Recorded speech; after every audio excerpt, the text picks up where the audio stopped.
Liberalism and socialism also you should finish now. Okay.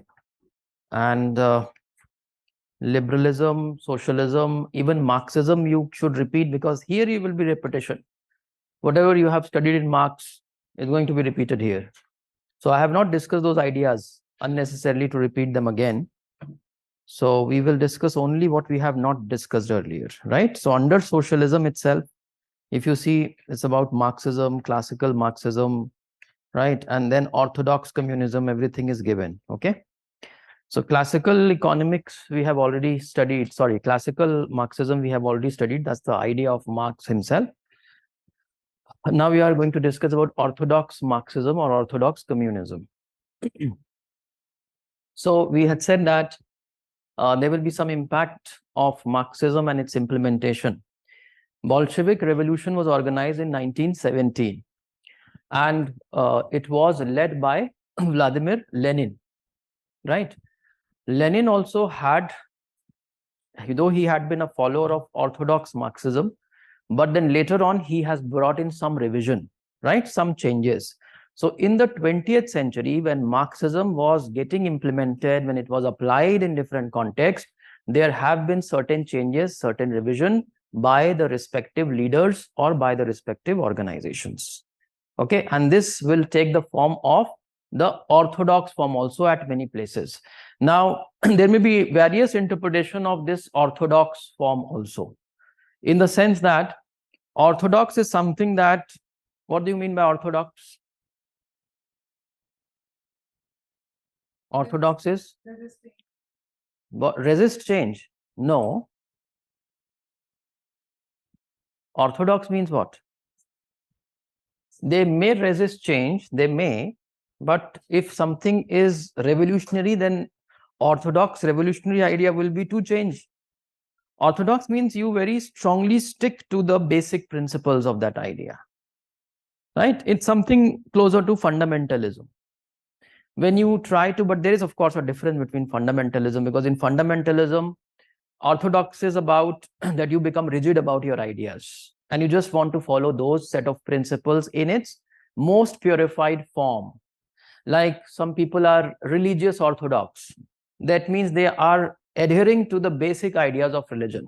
They don't want to change from there, right? This is what you meant, that you don't want to shift. So there's no flexibility. They are very rigid in terms of their following. That's orthodox. And fundamentalism is what? What is fundamentalism? Fundamentalism means that you follow the fundamentals of some idea and you consider it to be the best idea. You consider it to be the best idea, that your idea is the best idea. You say, my way is highway, and others people should also follow my ideas, right? And when fundamentalism becomes negative, that means when it is targeted against someone, like you say that my idea is best and your idea is worst, then what it becomes? Then it becomes communalism, right? Communalism means my community is best and your idea of your community is not that great, so you also follow my ideas. This takes the form of communalism. So orthodox communism would mean that it can have two different meanings. One of the meanings of orthodox communism could be that you stick to the basic principle of Marxism. You follow what Marx had said. Another idea of orthodox communism would be that your means are too orthodox, and means that you have to show resistance, you have to be violent. So sometimes this violent mechanism of Marxism, this could also be considered as orthodox communism. Orthodox could also mean that we do not give way for any of those democratic socialist route. Rather, we will follow the original Marxist ideas. In those terms, they are called as orthodox Marxism. See, Marxism can be broadly interpreted, isn't it, in terms of its means. It is not necessary that a Marxian revolution has to be a violent revolution. It is likely to be violent revolution, but it is not must, right? Can a Marxist be democratic? Can a Marxist person be democratic? Yes, can be. It's possible to be democratic. Even the social democrats can refer to the ideas of Marx. In India, we have a Communist Party of India, CPI, right? We have two CPI. One is called as CPI, Communist Party of India, which is the original party. Later on, there was a split in the Communist Party after the Sino-Indian War, and we will discuss the story also of that afterwards when we'll discuss the political parties. In 1964, there was a split between CPI and CPIM was formed. Right? It is called as CPIM. M stands for what? Marx or Mao? No, Marx. CPIM is CPI Marxist. Okay, so they want to follow the idea of Marxism. CPI was following because there was a difference that emerged between Soviet Union and China also with respect to the Marxist idea. So CPI, it was more rigidly associated like with the original idea of Marxism. CPIM, though they are calling themselves as Marxist, but they were more close to China. Okay, but we will see this afterwards. You will understand the context properly, but it's called as CPI Marxist.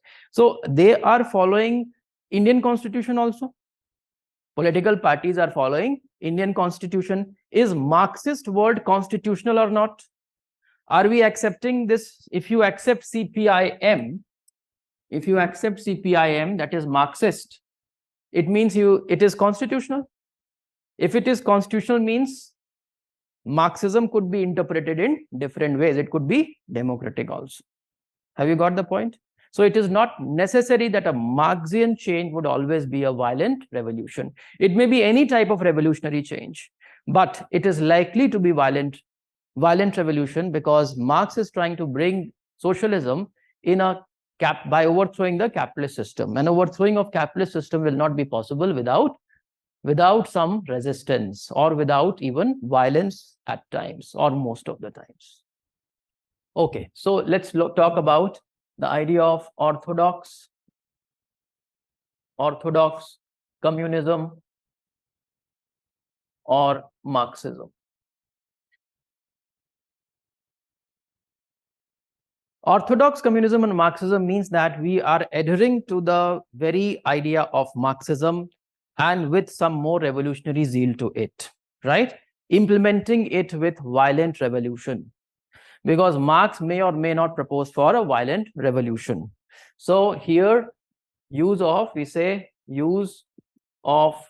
orthodox means to bring that revolution. Orthodox means to bring that revolution. Use of orthodox means. So this means would be violent revolutions.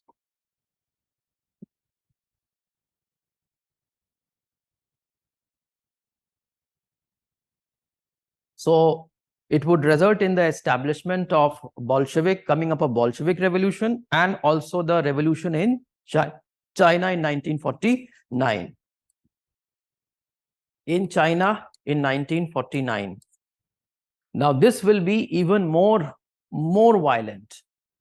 This would be more violent, but there is some change from the original Marxist idea also over here, but the means is orthodox. Okay, means is orthodox. So that is what we are trying to say by orthodox. Now it may create confusion also. Just try to keep this in your mind that, okay, what is orthodox communism? Orthodox communism means it could be more orthodox in terms of means of bringing revolution. Clear? So it could be more violent revolution also. Even the Bolshevik revolution that came in, Bolshevik revolution, this can also be called as, of 1917, can also be called as somewhat orthodox, but this was even more orthodox.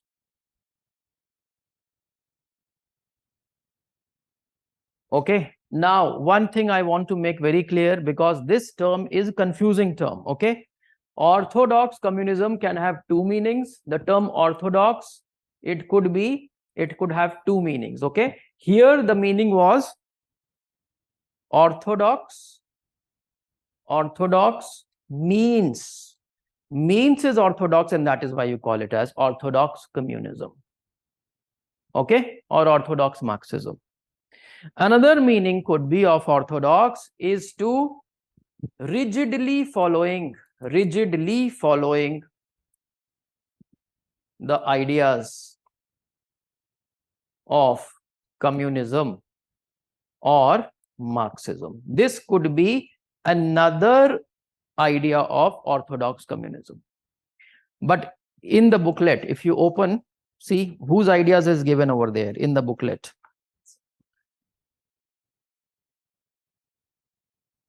Ends are same only. Ends, everyone is trying to bring in the same, this thing. The end is same more or less. Okay. In case of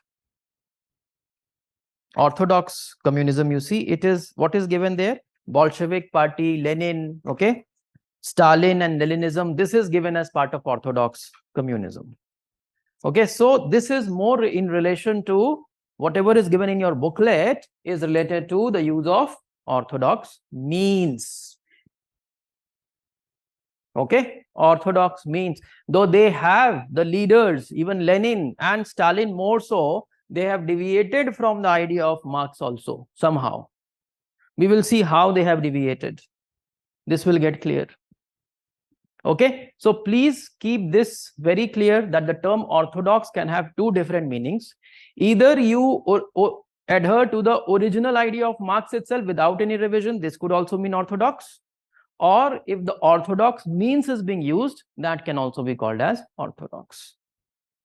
Okay, by yourself, don't use the term orthodox until unless it is asked in the question. Are you clear? Because if you will use orthodox, it will create confusion, right? Because it could mean this also, it could mean this also.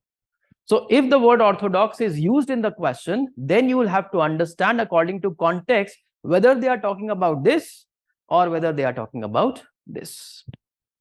Okay, like for example, there is another person called as Leon Trotsky. I don't know if you have heard about Leon Trotsky. Leon Trotsky was also one of the leaders in the Bolshevik Revolution. Okay, and he was very close to Lenin. Initially, he was not. Later on, he became close to Lenin. And there were a lot of difference of Leon Trotsky with Stalin. Why the differences would be there, I'm going to explain that afterwards. Leon Trotsky, he believed in the original Marxism, whereas Lenin and Stalin, they brought in some kind of revision also. See, the problem and the major challenge in the Russian Revolution or the Bolshevik Revolution was that in Russia, if you follow the ideas of Marx, where the proletarian revolution will come according to Marx? According to Marx, proletarian revolution will come in the capitalist system, right? But in Russia, capitalist system wasn't there. What society it was? It was still a feudal society with some changes happening towards some industrialization happening, some transformation towards capitalism. So it was a society where you are not very sure whether proletarian revolution can take place or not take place. Because feudalism, capitalism, and socialism, right? Proletarian revolution is it possible to bring proletarian revolution in the feudal system or not was a big question. Is it possible to bring proletarian revolution in the feudal system was a big question. Because according to Marx, proletarian revolution will happen where? In a capitalist system, right? So some people said that first and foremost, there will be a democratic capitalist revolution to overthrow feudalism and bring capitalism. And then you will have to wait for the socialist revolution to come. Are you getting my point? Like Leon Trotsky, he followed the orthodox, this idea, orthodox Marxism, in the sense that original idea of Marx, and Leon Trotsky was of the view that the revolution, the proletarian revolution cannot take place immediately right now. First of all, there will be democratic capitalist revolution, which will bring in industrial capitalism, and then only there can be proletarian revolution. Have you got the point? Now, there were not this only Leon Trotsky, there were many other people who believed in the similar ideas. They said that some of the people said that if you have to bring in a revolution, this revolution would be by the peasantry, because there are more peasants and there are lesser proletariats over there. But Lenin was of the view that the revolution would be taken up by the proletariats, because Lenin would say that the society is changing. It is shifting from feudalism towards capitalism. Have you got the point? This was one of the major points of difference. There are two major points of differences among the scholars.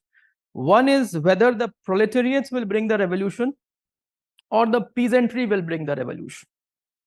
Whether the proletariats will bring the revolution or the peasantry will bring the revolution. Another is, Marx had said that the workers of the world unite. What Marx says, workers of the world unite and overthrow the system. Now, workers of the world unite means there is internationalism.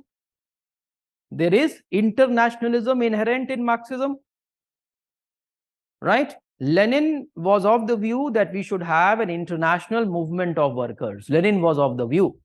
This was supported by Leon Trotsky also. But Stalin didn't believe in this idea. Stalin said that there can be socialism in one country also. There is no need of bringing an international revolution for a socialist transformation. Right? When the Marx is saying workers of the world unite and overthrow the capitalist system, this also means that until and unless you will bring an international revolution, the transformation towards socialism will not be possible. Are you getting the point? The question which we are trying to raise here, if Marx says that the workers of the world unite and overthrow the capitalist system, it could also mean that until and unless movement or revolution takes place at the international level, it will not lead to ultimate victory of socialism. Have you got this point? What Marx is trying to say? What could be the interpretation of the work of Marx? What do you think? Is it necessary to bring the international revolution? Is it necessary to bring international revolution? See, we had the Bolshevik Revolution. Bolshevik Revolution occurred in 1917, right? And after the Bolshevik Revolution, there was the establishment of, who was the ruler? Who was the leader? Bolshevik Revolution, Lenin. Establishment of Communist International. Communist International. That is what is called as Comintern. Comintern. Communist International. This is an international communist organization. So, this was based in Moscow and it will recruit leaders from other countries also. So, other leaders from the other countries will become member in the Communist International. It is something like you are trying to establish an international organization. And remember one more thing. Interestingly, this was established in which year? This was established in the year 1919. What do you think about this year, 1919? India? No, I'm not talking about Indian. I'm talking about the overall context.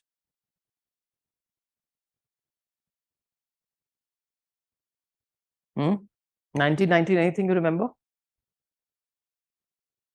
First World War had ended and the League of Nations was formed by Woodrow Wilson. If you have heard of League of Nations, League of Nations was a predecessor organization of United Nations organization. It was established after the end of the First World War. So when the First World War had ended, see, I'm just creating a larger context because it is not required for now to create this context, but for later on when you will try to understand the international systems and international relations, there this understanding will help you to look into in the context. After the end of the till the end of the First World War, you know, United States of America as a country, it had always maintained isolation from the world politics and international relations. It never used to intervene in the world affairs. It never used to intervene in the international affairs because it was geographically also secluded, right? And the kind of geopolitics which we see starting afterwards wasn't there. Mostly there was a power struggle going on in Europe only, and United States of America never used to interfere in those issues. Till the end of the First World War, they maintained this isolation.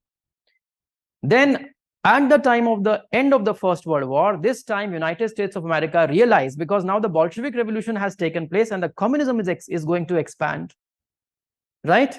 They may not like the idea of communist expansion in the world. This is the first time United States of America took some interest, and the President Woodrow Wilson was instrumental in the establishment of League of Nations.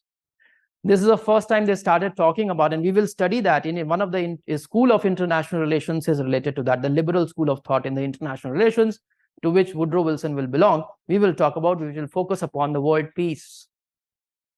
And in 1919 itself, what is happening is Communist International is being established. Can you imagine, to counter this, maybe Woodrow Wilson was more keen to establish the League of Nations?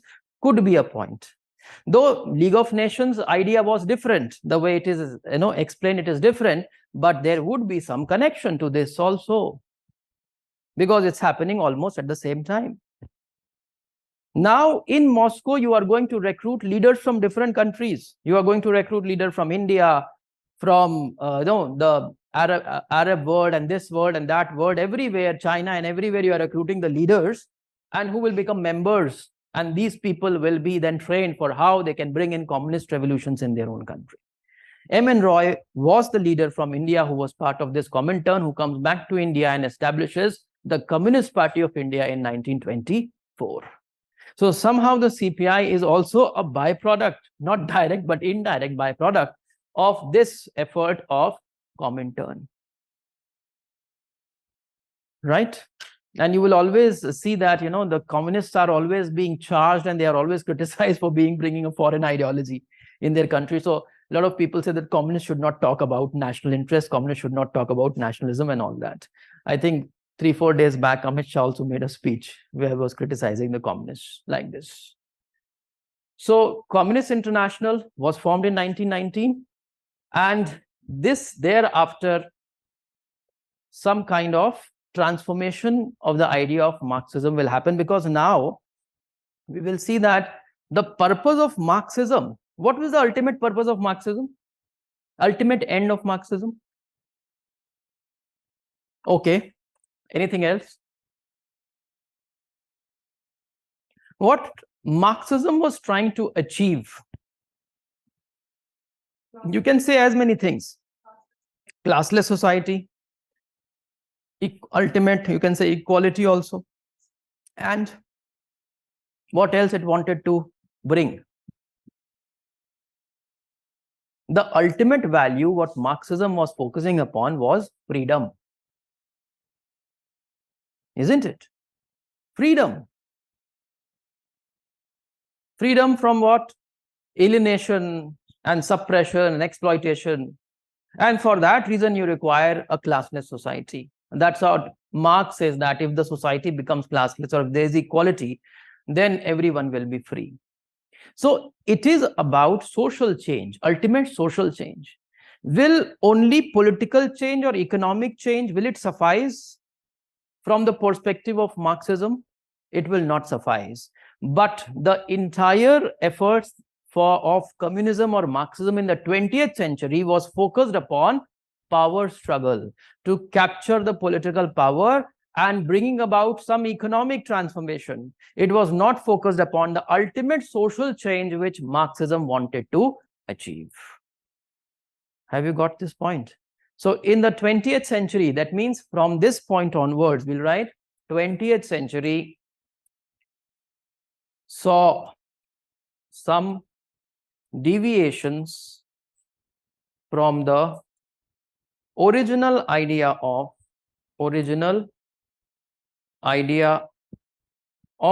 Marxism in following different ways. Please write this. 20th century, it saw some deviations from the original idea of Marxism in following different ways. How the ideas were differing. This was basically idea of Marxism, means whatever was the expectation of Marx and Friedrich Engels, it got deviated from there. So first point we will write here is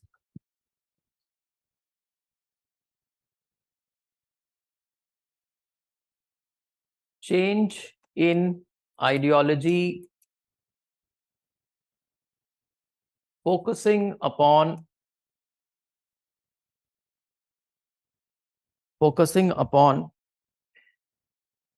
winning and retaining power, winning and retaining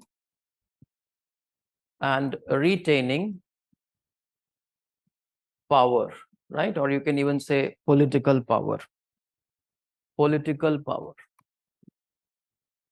If you have to win political power, then there will be emphasis on, so there will be increased emphasis. Earlier, they also gave some importance to organization, but now there will be increased emphasis on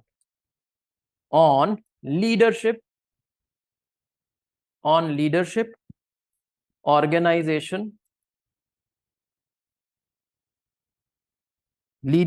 organization, and economic management.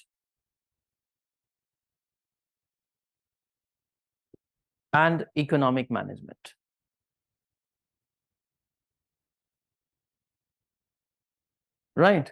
If you are giving focus, if you are focusing too much on the leadership, that means entirely the entire process of transformation will become leadership oriented or personality centric.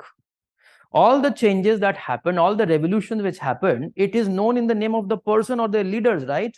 Bolshevik revolution, Lenin, Mao Zedong's name Maoist, and we have been using these Leninist and Maoist, all these names.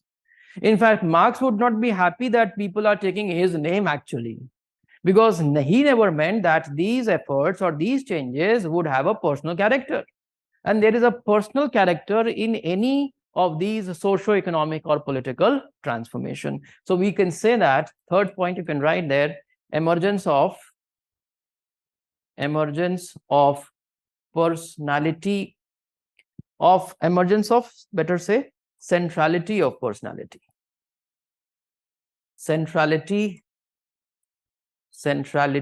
of personality in political struggle.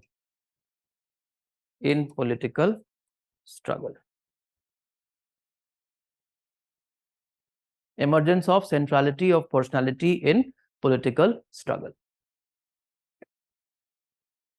Right? You can talk about Marxists and Leninist or Maoist and all these ideas or their struggle. It was always led. Somehow charisma became more important. Next point, we talked about here economic management. Now you see, the entire effort or the change was focusing upon, right, endeavor, or the Marxist endeavor started to focus upon development and modernization, instead of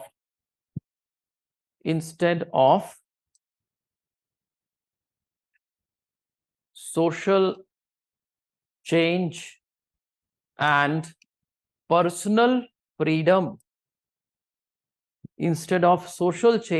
personal freedom, because this is where Marx and Engels had emphasized. Ultimately, their focus is in bringing the modernization and the transformation, the economic transformation per se.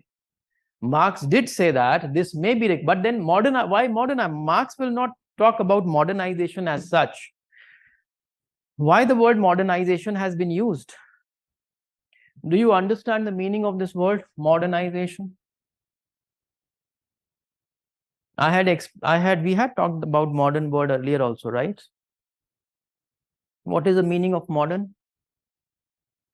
What is modern? Let's repeat it.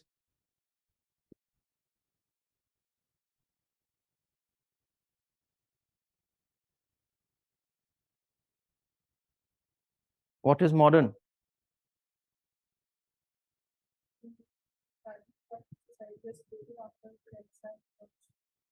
What are the new values? No. What is that? What value is it? Modern means, first of all, you should think about, modern means that you are giving importance to reasoning. Modern means you are giving importance to reasoning. Instead of just blindly following the traditions, we started to think by ourselves. So the individuals will become reasonable beings. Rationality and reasonability. And second thing about modern is a modern way of life. What is a modern way of life? This is the second meaning. And in many contexts, both of them have a relationship also, because with the coming up of the word of reasoning came in the increased human endeavor of innovation. Reasoning only will bring more innovation, right? Till the time you were following blindly the older ideas, religious ideas, the past practices or traditions, till that time you will not be able to innovate. With the coming up of the word of reasoning, we started to innovate more. And because of these innovation and inventions, we could bring in industrial revolution. And industrial revolution was a major transformation in the way of life of the people, right? The most important change that has taken place in our world is industrialization, no? Because the way of life before industrialization and the way of life after industrialization was totally different. So for a student who is learning about social sciences, the most important process is to understand this modernization. In fact, Marx and Weber, these people are the product of this study only.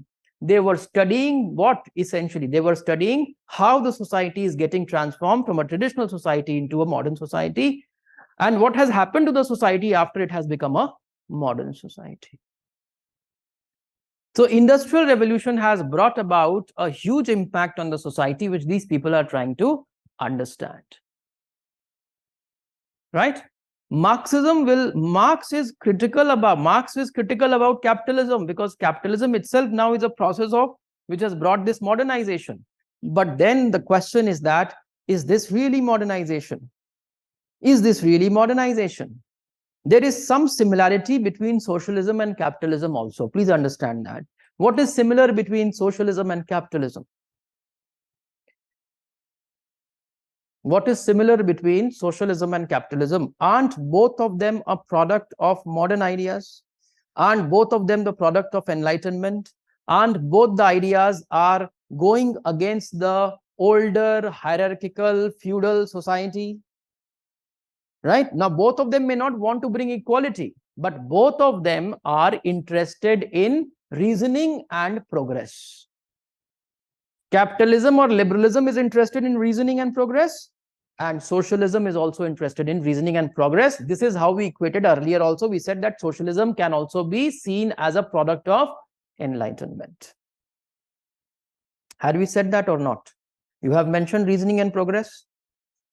So progress and reasoning, this makes socialism a modern idea. Right? Now their focus is on what? Is to modernize the society. And how modernization will happen? How will they modernize the society? By industrialization. Capitalism supports industrialization. Socialism will also support industrialization. Isn't it? But there's a difference. Capitalism would say that industrialization should happen, but it should be brought about by the private players. Socialism will say that industrialization should happen, but it should be brought by the state or by common ownership. Have you got this point? Like in India, we were following socialism. And we focused 1956, Nehru-Mahalanobis plan. You have heard of Nehru-Mahalanobis model? What is it about? The second 5-year plan started with Nehru-Mahalanobis model, wherein the emphasis was on heavy industrialization. And heavy industrialization under which sector? Under the public sector. State will establish big units, big industries. And this is what? This is socialist measure, because it is done by the state, common ownership. Have you got the point? What am I trying to say? We are saying that socialism or Marxism, this could also be an agenda of modernization. But then for Marx, modernization is the means. Modernization is not the end. Modernization can be the means for achieving finally what? Social change and personal freedom. Whereas Lenin and all these people who are trying to bring about, changes in the society, now for them, the end itself became development and modernization. Because they never brought in, or rather they were not focusing, right, consciously on social change and personal freedom. Because they established the worst of the dictatorships, right? It's a dictatorship of the proletariat does not mean there's a dictatorship of one person, right? Or there's a dictatorship of the central leadership. It was a highly centralized system which they established. So there is a deviation from there. Marx would definitely want a system which is established from below upwards. A system which is established from below upwards means the working classes, right? These proletariats will elect, right, their bodies from the lower level and it will build upon at the high. The way it happens in India in the panchayats. This is something like what was called as a commune system. But what was established instead here, what was established was a very strong centralized bureaucratic system of government or administration by these people. So there was a difference in organizational terms also. There was a shift towards centralized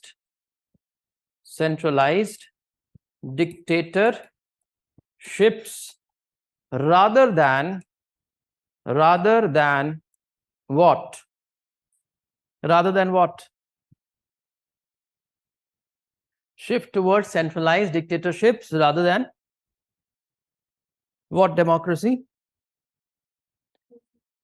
Rather than, you can say proletarian democracy also, okay? Or you can call what China calls itself. China calls itself as a people's democracy or the People's Republic of China, right? It always uses the word People's Republic. Have you noticed that? People's Republic of China. Why do they call it the People's Republic of China? Because the people means from below upward, but actually it is not from below. They are following the ideas of Marx, but they are not able to bring it in real terms. So this will be rather than people's democracy.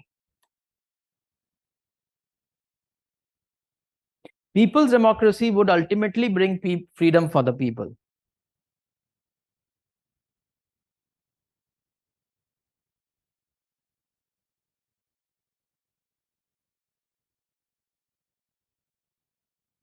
And also, one more point you can write, the communist regimes were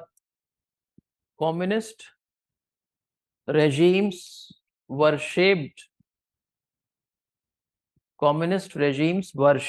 by historical circumstances.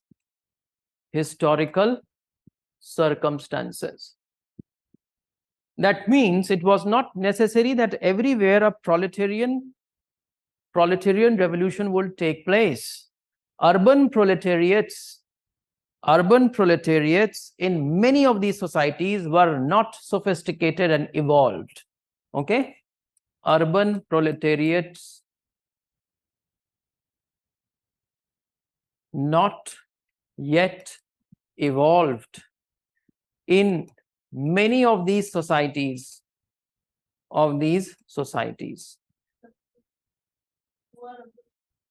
Urban proletariat means industrial workers.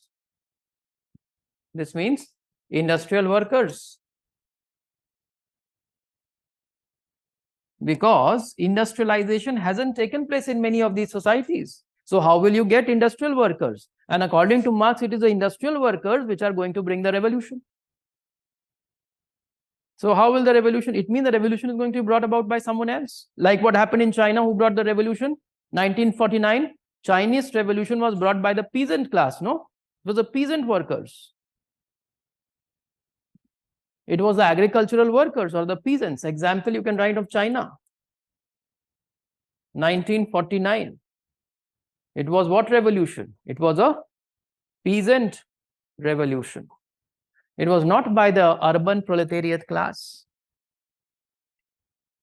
So the historical context becomes, in case of Russia, the revolution was brought, but were these people, these workers, were they real industrial proletariat? May not be. Okay, and this is the reason why you see the rush, whatever happened in the Russia. See, what happened was, in Russia we call it as an October Revolution, right? Have you heard this term, October Revolution? 1917 Bolshevik Revolution is called as October Revolution. Why it is called as October Revolution? What is the importance of the month? Why it is called as October Revolution? Any other revolution is not called by the name of the month, right? It is called as October Revolution because in 1917 itself there was another revolution in Russia in February, which is called as a February Revolution. So in order to make a distinction between the two revolutions happening in the same year 1917, one is called as the October Revolution, other one is called as the February Revolution. By February Revolution, the Tsar, the regime of the Tsar, Russian Tsar, the earlier empire, dictatorial leaders, they were overthrown, right, by some of those parties which were, they had become active over there. And later on, it was in October that the Bolsheviks took over from them. Bolsheviks did not take directly from the Tsarist regime. And Bolsheviks, as an organized, a party, was the effort of the leadership. It may not be the true original consciousness by which the workers would have got the revolutionary zeal and they would have revolted. It was more of what you can say a manipulation, right? Something may be true, something may be connected with the Marxist idea, but everything of that revolution may not be connected to the Marxist. This is why we are saying there's a lot of change happening from the original Marxist idea, because we have already mentioned that how the original idea has been transformed over here, because the focus is on what? On leadership, on organization. Have you got the point? According to Marx, the workers will generate consciousness. Consciousness will be, there will be inherent contradiction in the capitalist system, and there will be revolt because of the inherent contradiction.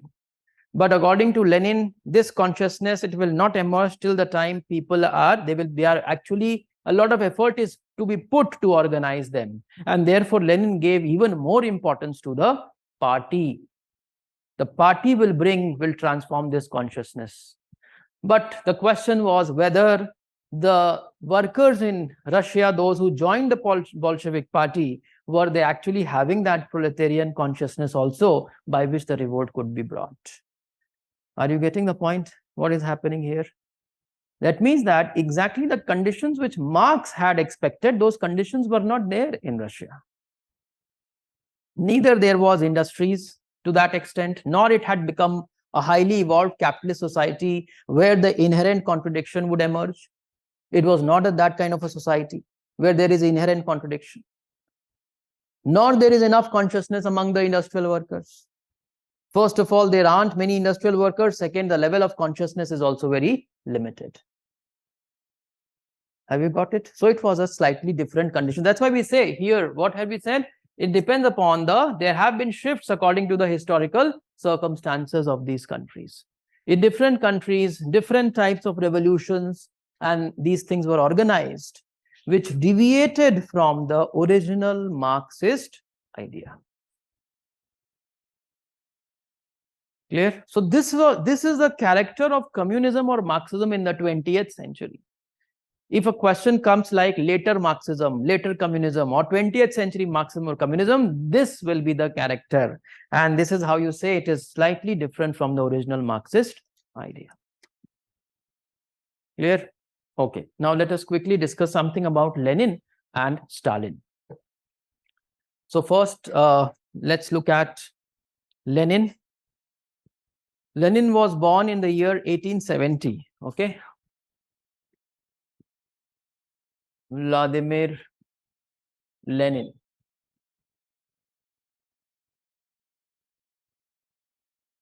1870 to 1924. 1870 to 1924. So he lived only for 54 years.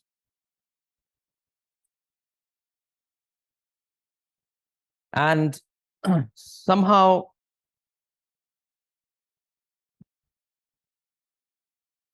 in his early life itself, he became witness to certain incidents. His brother was executed. Execution of his brother. Execution of his brother will bring him, make him vary or make him opposed to the authorities, right? He will become critical, became critical of rule or authority of the Tsarist regime over there.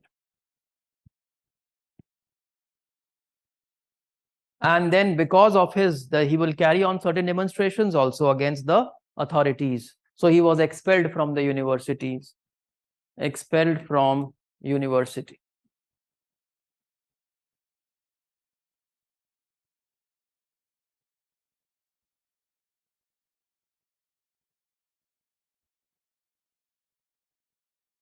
Of course, afterwards, he got a law degree.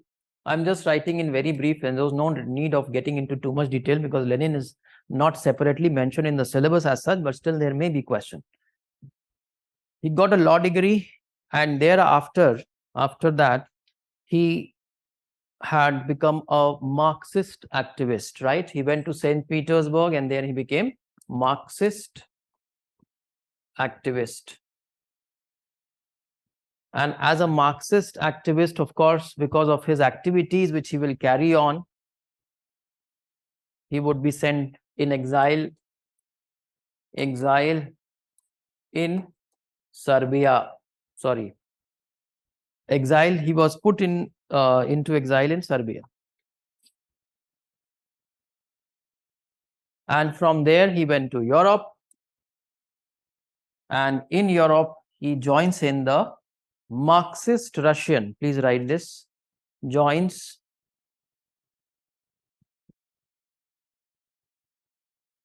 and he had been traveling in Europe because see, Europe was a place where all these Marxist ideas were growing, right? And there were many such organizations which were working, and many of them were working underground also. So they had established a Marxist Russian Socialist Democratic Party. So became a member of Marxist Russian Socialist Democratic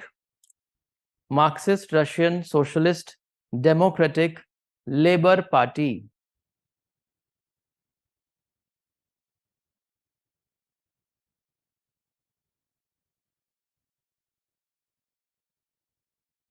Okay.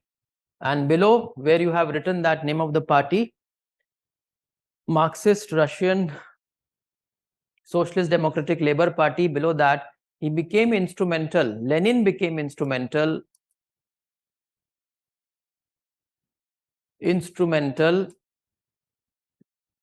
in split of the party.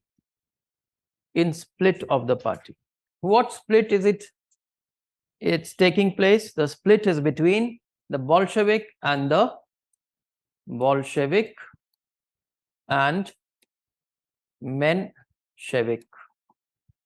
Bolshevik and Menshevik. Bolsheviks obviously are the majority section, and these are the minority section.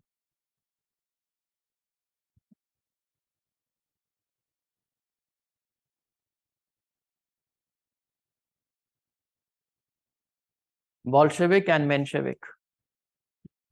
So they were focusing upon immediate revolt, right? Through the whatever industrial proletariat is there. They were not believing this idea. They were believing in that you have to wait for that revolt to socialist revolution to happen. So immediate immediate socialist revolution through industrial proletariats. And they will say that industrial proletariats is yet not evolved. In fact, Leon Trotsky initially supported the Menshevik, and later on Leon Trotsky, afterwards there was a split with them also, and later on he goes back to Lenin, and he became a very good ally of Lenin, and it was a part of the October Revolution.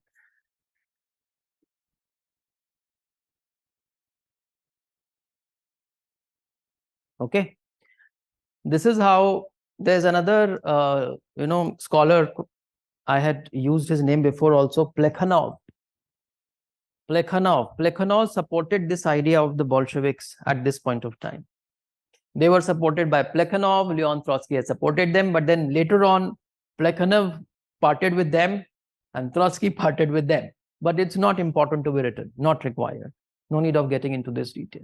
Just get a little idea about what ideas the Bolsheviks are taking forward, right? So once they were quite a powerful force because he was having a lot of support. So thereafter, ultimately, there was a failed revolution in 1905. And this was a time in 1905, they tried to bring a revolt there, but it failed. And this is a time when Lenin comes back to Russia.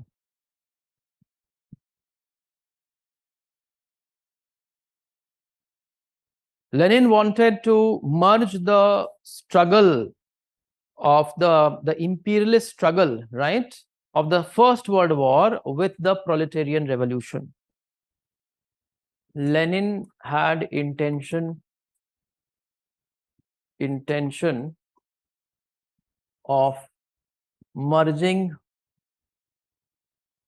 the struggle against imperialism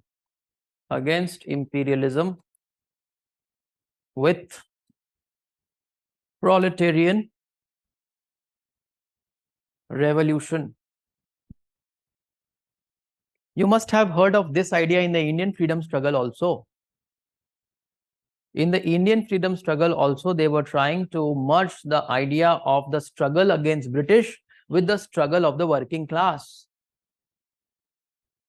right? And these were the revolutionaries. There were two phases. You have studied some history? Modern history you have studied? You have? Okay. Let few portions. What have you studied? What have you studied so far? Aurangzeb's death. Okay. Aurangzeb's death till 1707 onwards. Till when? Okay, all those later Mughals. Farooq Siyar and all. Oh, it's so difficult to remember those names. There's a big lineage, right? Many rulers, one after the other. But it's actually interesting. Till which year have you studied? Till independence. So she's saying only few chapters. Okay, but you have already done in the class. Okay. Freedom struggle. If you have studied anything about the freedom struggle, in the freedom struggle there are two phases of revolutionaries, or what are sometimes also called as revolutionary terrorists. There are two phases. What are the two phases? And what is the character of those two phases? Like when you are going to study freedom movement here in political science classes in the section B, you will have far more clarity. How will you look at the freedom struggle? Because one thing is about freedom struggle, you know the facts. Another thing is to understand is who's doing what and why are they following a particular strategy. What Gandhi was doing in the non-cooperation movement and what Gandhi was doing in the civil disobedience movement will be different, right? Because non-cooperation strategy is different from the civil disobedience strategy. And then why that strategy changed also? What was the context under which those strategies changed? Bhagat Singh was a Marxist, right? Bhagat Singh was a revolutionary leader. He was a Marxist and believed in a similar idea like this. And that is idea, not only of Lenin, but those Marxist ideas, which talks about that if your struggle in India will not get its freedom only by overthrowing the British Empire. India will get its freedom by overthrowing all kinds of exploitation. And British power is also part of that exploitation. So the struggle against the colonial power should be merged with the proletarian struggle to win freedom for themselves. Have you got the point? So the industrial workers or the peasants or whatever, they also will start participating in the struggle against the British, not only to free themselves from the yoke of the imperialist power, but also to free themselves from the clutches of the powerful or the bourgeois. This was the idea. So he talked about that during the time of the First World War itself. And of course, ultimately, there will be, you can write February Revolution 1917, followed by October Revolution of 1917. Lenin is involved in the October Revolution, right? This was by the Bolsheviks. Bolsheviks came to power by the October Revolution of 1917.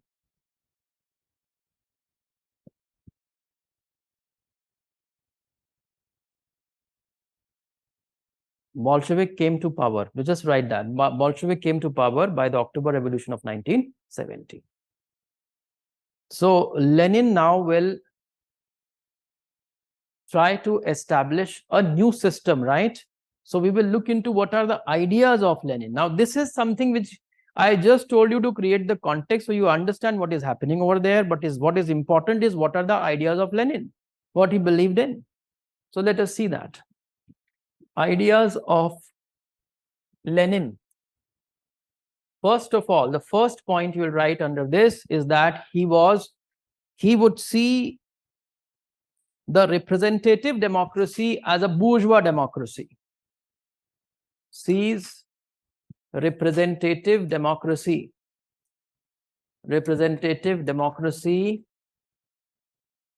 as an illusion. It creates an illusion, like what it says, a false consciousness in the words of Marx. It is an illusion. Illusion of what? It's an illusion of democracy. It is not the real democracy. Not a real democracy.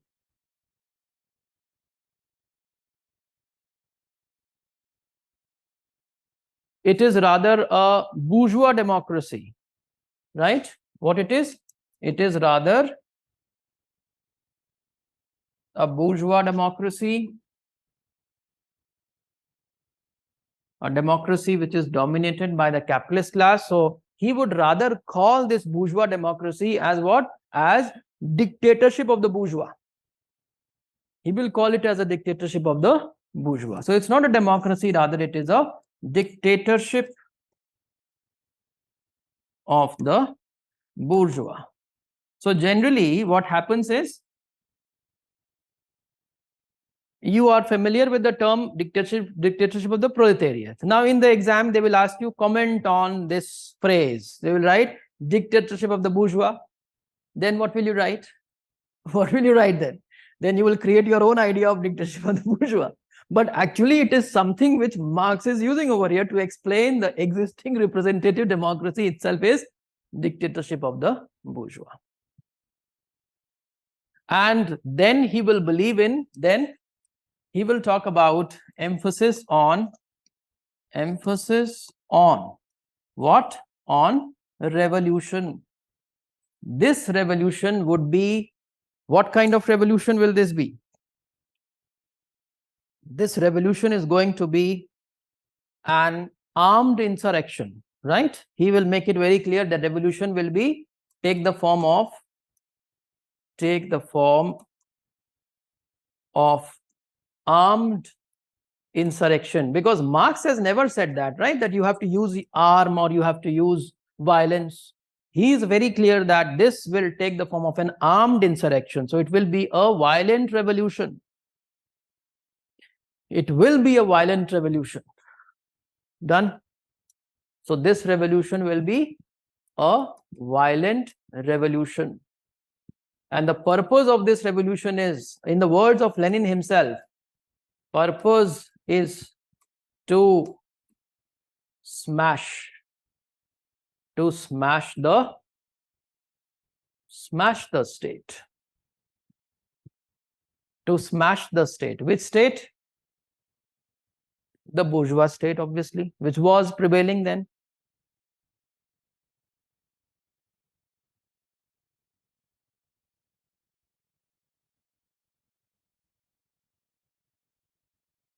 To be replaced by, third, to be replaced by what? By dictatorship of the proletariat. So Lenin will give importance to dictatorship of the proletariat.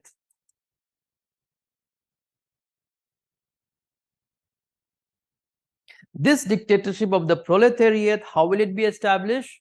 This will be established through a new type of party. Okay? To be established this through a new type of party. New type of party. What Lenin calls as vanguard. Vanguard party. Vanguard party. Vanguard means? Vanguard is what? What is a vanguard?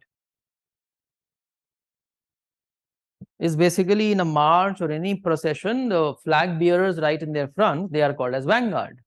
So basically those who are leading. So it is a party which will become the leader of the revolution. It is a party's work. What is the party's work now? What will the party have to do? Party's task would be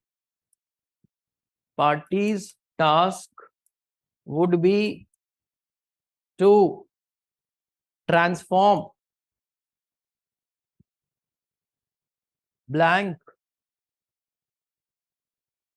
consciousness into blank consciousness. Tell me the answer. Yes. Tell me the answer. What consciousness to what consciousness? Party's task would be class. No, is it correct to write class in itself consciousness? What consciousness have we talked about?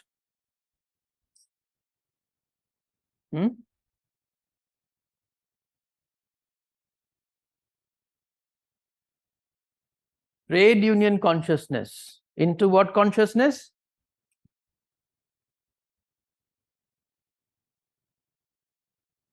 Revolutionary consciousness. Trade union consciousness means you are happy with only getting some benefits, increase in salary. Will you be happy with that? Workers may become happy with this also. No, that's a trade union consciousness. They're just struggling against their employers or the owners, asking for more benefits. That's the trade union consciousness. It is that this consciousness needs to be transformed into the revolutionary consciousness, that they will rather go out and revolt and overthrow the system. They will not compromise at all.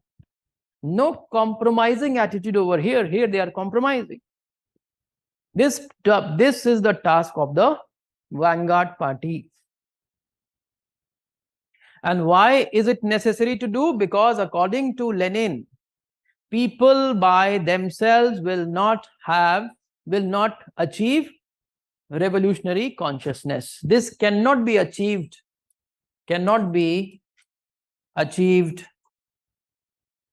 spontaneously. Cannot be achieved spontaneously means by itself it will not emerge. There has to be a deliberate effort to transform the consciousness of the people.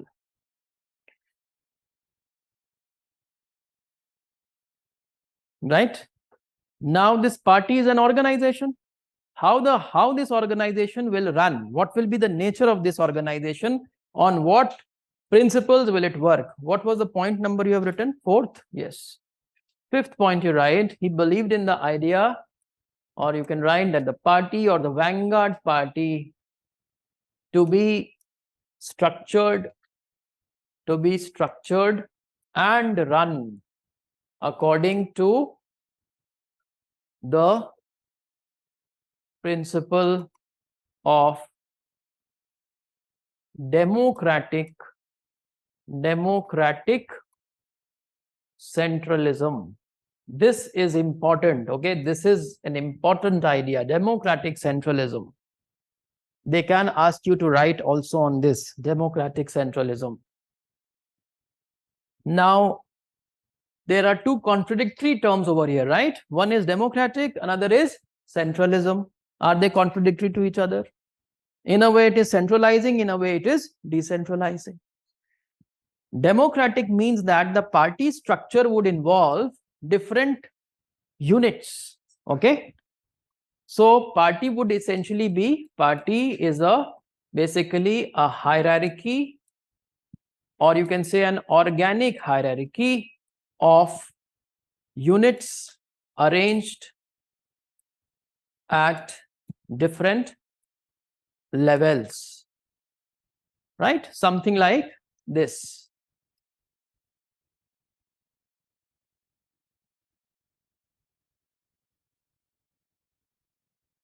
Are you getting the point? There are different units which are arranged in a hierarchical, but it's all organic whole. And how the decisions will be taken? Decision will be taken at the higher level by taking input from below. The members will also be chosen from below, right? So decision by higher level, please write this, decision by higher level on the basis of decision by higher level, decision by higher level on the basis of inputs from below, on the basis of inputs from below, plus on the basis of inputs from below, and after that write plus wide discussions and deliberation at every level, right? So this discussion or debate which is happening at every level is making it democratic, and the inputs being taken from below is also making it democratic. So this is the democratic component, right? This side, whatever I've explained. Clear? Now what is centralism?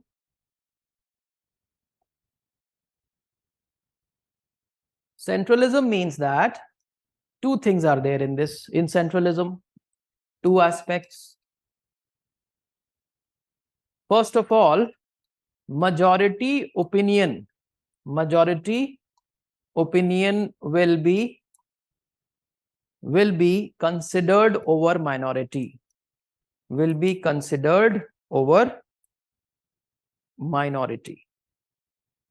So in a way, you are, it is not necessary for you to take into consideration the opinion and views of the minority. And second is, once the decision is taken, it is going to be implemented unquestionably. Okay, once the decision has been taken, second point you write, once the decision is taken, once the decision is taken at the higher level,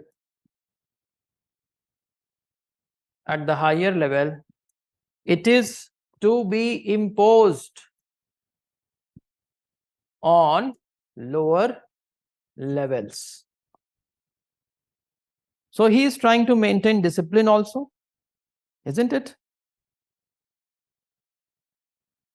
So can we say this overall thing as freedom of discussion and unity of action? What is it about? Democratic centralism is about democratic, please write a statement below that, below the entire thing, just write one statement. Democratic centralism was all about freedom of discussion. Democratic centralism was all about freedom of discussion and unity of action. Freedom of discussion and unity of action. Freedom of discussion and unity of action.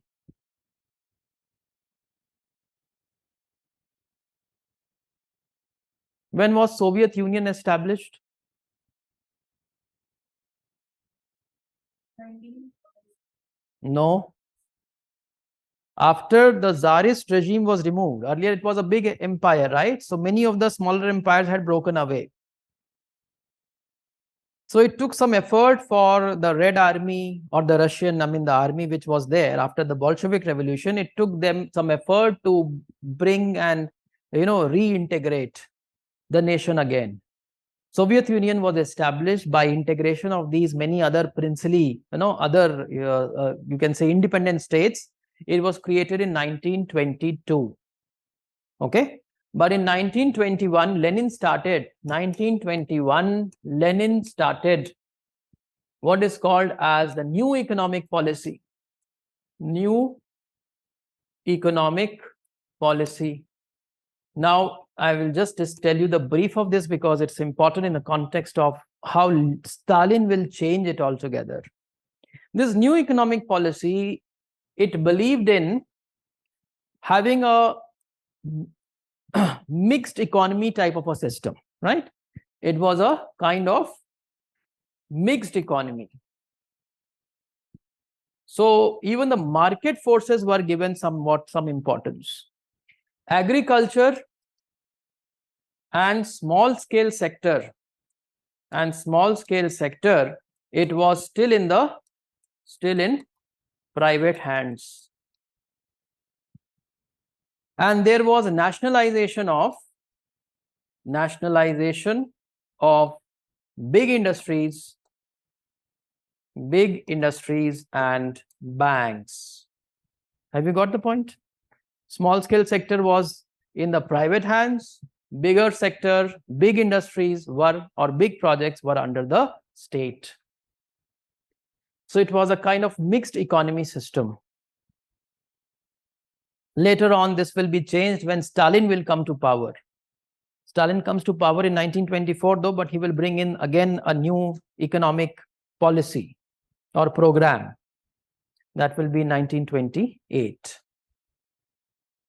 Okay, I think this much is more than enough for you to know about Lenin. Now let's look at Stalin. Okay. So what is important for you is the ideas. Okay. Life story is not important. The events are not important. Just focus on the ideas, but the context, it helps us to understand. Stalin. 1878 to 1953. That means when India got freedom, the premier of Soviet Union was Stalin. And in fact, until the time Stalin was there, no, India did not get any breakthrough of improving its relationship with Russia. Because Stalin's perception of Indian leadership was that Indian leadership is a bourgeois leadership. And Indian National Congress is a bourgeois organization, which would be seen as the stooges, as a lackey of the British imperialists. This is how they would see. So it was difficult for Nehru to pursue his foreign policy efforts of men. And in fact, even your non-aligned movement became active after 1955, right? The Bandung Conference, when the Bandung Conference would be organized. So there will be a lot of these, the ideologies or the ideas and their connections will be there when you will study the international relations. Stalin, 1878 to 1953. Stalin initially was trained to be an Orthodox. There used to be a church. There is a church rather in Russia, the Orthodox Russian Church. Orthodox Church priest. Imagine that. He was getting trained to be a priest. And later on, he became a big gunda. Like for that matter, he used to go on fundraising campaign for Lenin. Right? He's a support of Lenin. And then he used to go on a fundraising campaign. And how he used to raise the funds? By extortion. by all gundagardi, he used to get the funds for Lenin. So he already had that personality built up right from the beginning. That was his attitude. And in fact, all these big political, most of these people, they are having that mindset, right? And they rise to power also. So he was a member of the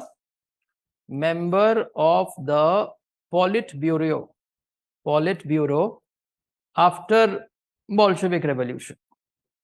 After Bolshevik Revolution of 1917, I have just mentioned very briefly about him. Haven't got into the details of the previous. It's not important.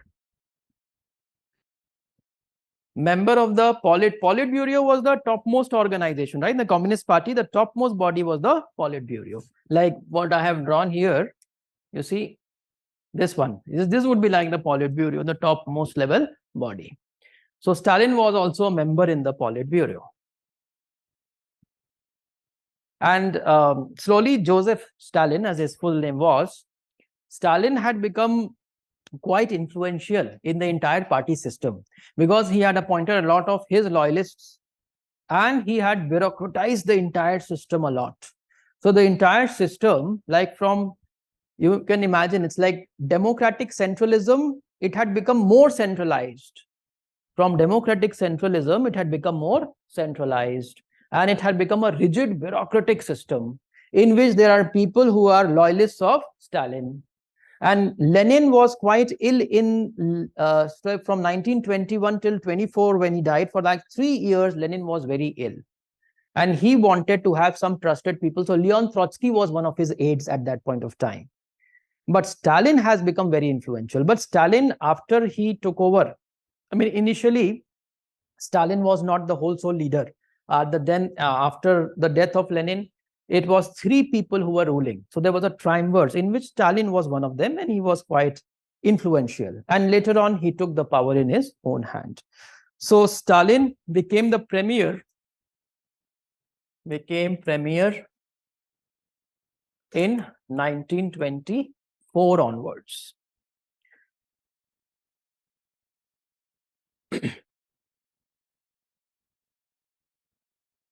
And he then brings about certain changes. So what are the ideas, right? What ideas he's trying to bring? Let's see that.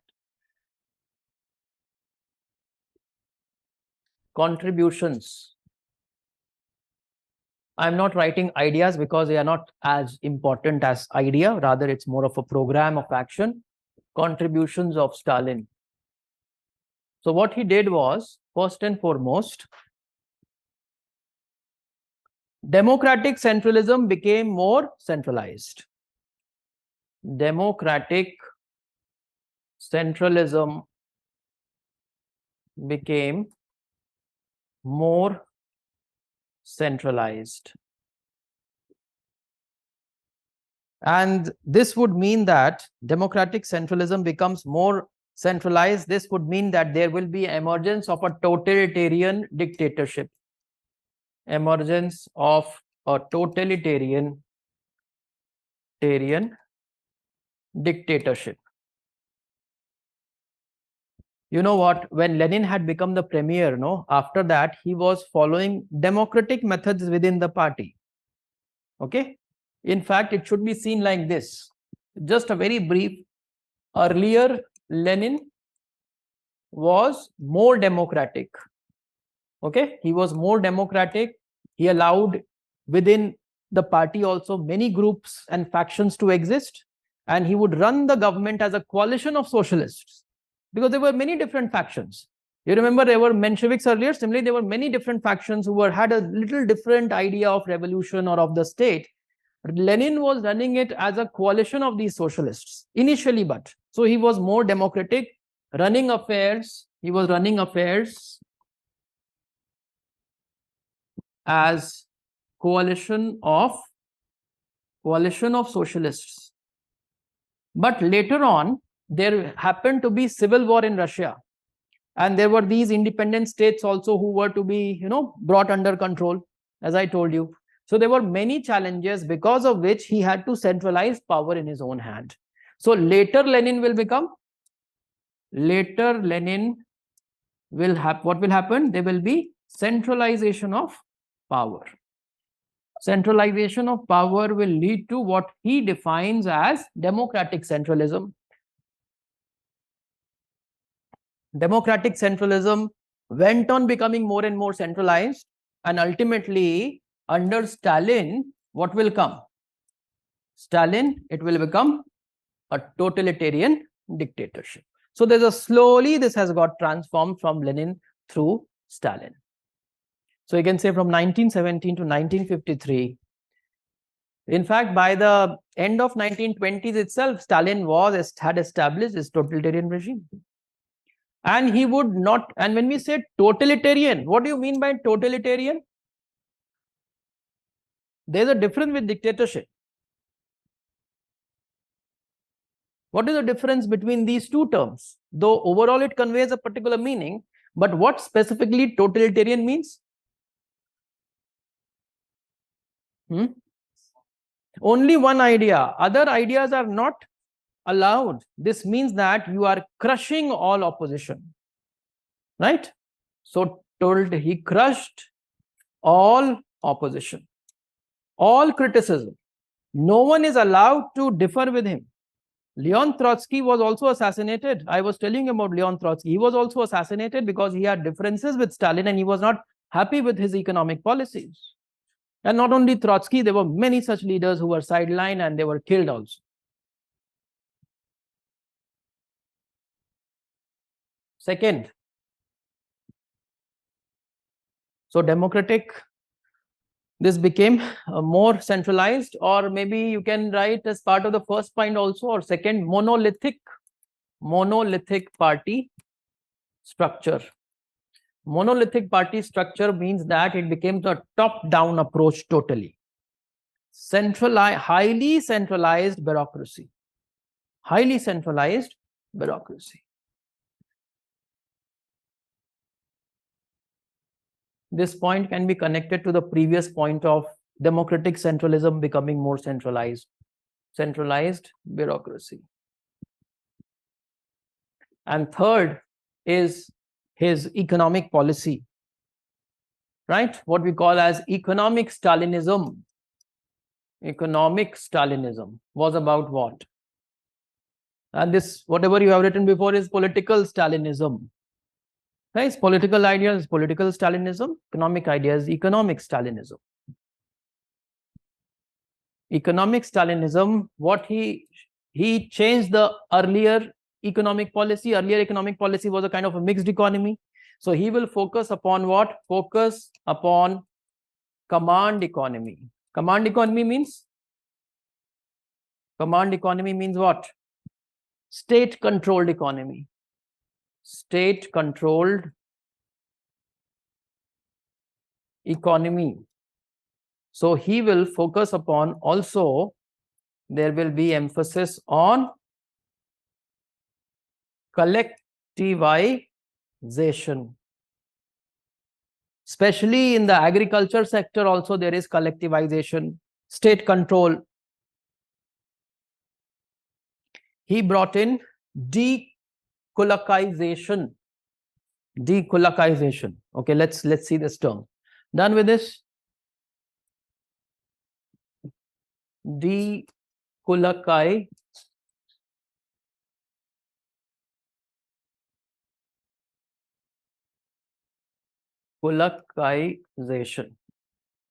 Kulaks, have you heard this term kulak before? Kulaks is like the, you say, feudals, landlords, bourgeois, agriculture bourgeois. So they have been removed. The land is all taken up and is collectivized under the state. So this also led to, from 1938, like late 30s, because of this process of collectivization of farms, there had been a lot of crisis. Because of collectivization, there was also famine initially for 2-3 years, because the food was not easily available, because everything was very strongly regulated by the state. So this was one of the, then he focus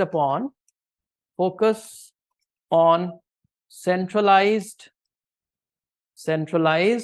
planning and the start of what?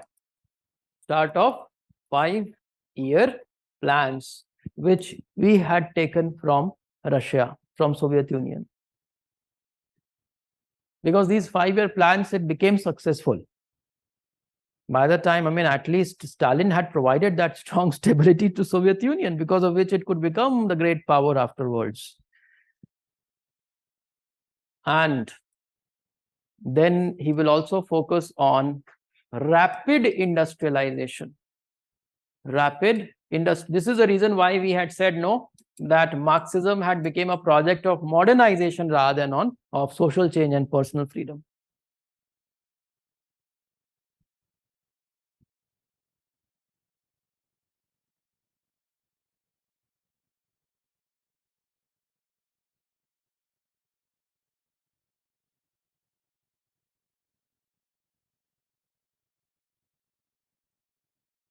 One more thing you have to write about Stalin, as part of his political idea only, I'm mentioning it afterwards, was the idea of socialism within one country.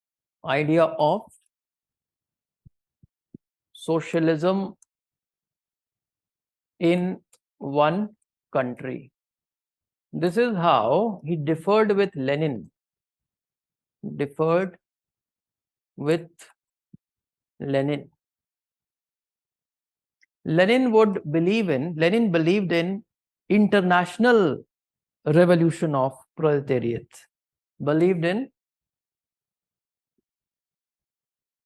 international proletariat revolution. And for him, the dictatorship of the proletariat which will be established, it should rather be established at the international level. This means that all the countries will be united. All the states will unite. Until and unless all the states will unite and they will establish a dictatorship of the proletariat state completely, your task is not over. This is the reason why he was instrumental in the establishment of Comintern, we had seen earlier, right? But Stalin, because Stalin is living in different times, no? Stalin understood that probably this is not practical because the other countries are quite powerful. And Stalin would say that the national pride of these people, of the proletariat or any working class, any set of people, they have their national pride also. And that national pride will always come or act as a barrier to this international proletarian revolution. Right? Stalin would say that, according to Stalin, national pride would act as barrier. National pride would act as barrier to international proletarian revolution. Act as barrier to international proletarian revolution.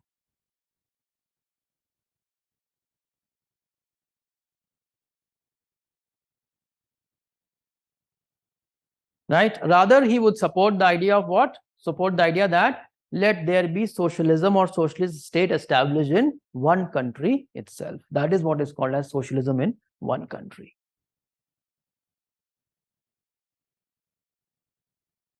Okay, now very briefly, let us also write a little bit about the ideas of Leon Trotsky.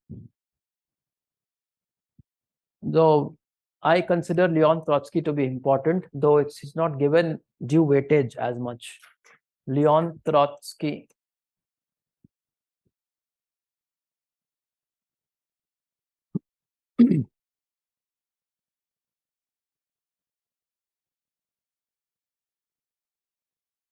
Just write, I'm not getting into his, life story here.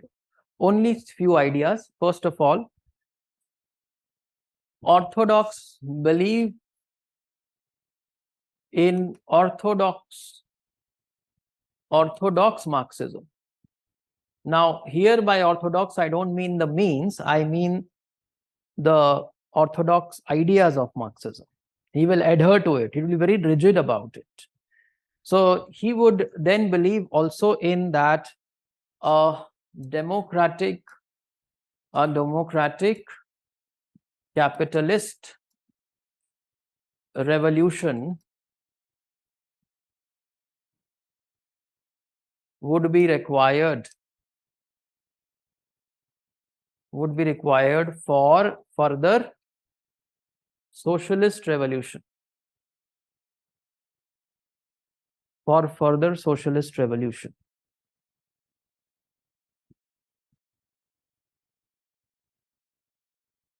He will also believe in international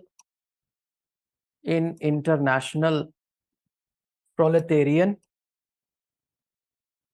revolution. This is how he will have a very strong differences with Stalin, because Stalin didn't believe in this. And last point, an important thing, is that he talked about permanent revolution. Permanent revolution means that the proletariat, once they will come to power, then they will have to permanently be in the mode of revolution. Means permanently you have to crush down upon those people or individual who will have capitalist values. It is going to take a lot of time, and even like this is, in a way, if you talk about the idea of a permanent revolution, somehow this also goes against the possibility of a classless society, because if a classless society is formed earlier, then there is no need of a permanent revolution. But probably Leon Trotsky is trying to say that even after a classless society is established, by mindset you still have to be revolutionary in your approach. And revolutionary in approach means you will rather be keen to vigil that the society remains classless forever. Dobara na aa sake. So you have to be actively on the vigil all the time, right? This is probably an interpretation, but his idea is that there has to be a permanent revolution. Revolution will not end. So briefly, you just need to know about this much only about Trotsky. Okay, so that's about Marxism, right? Marxism in the sense that revolutionary socialism. Now we are going to discuss about the evolutionary socialism.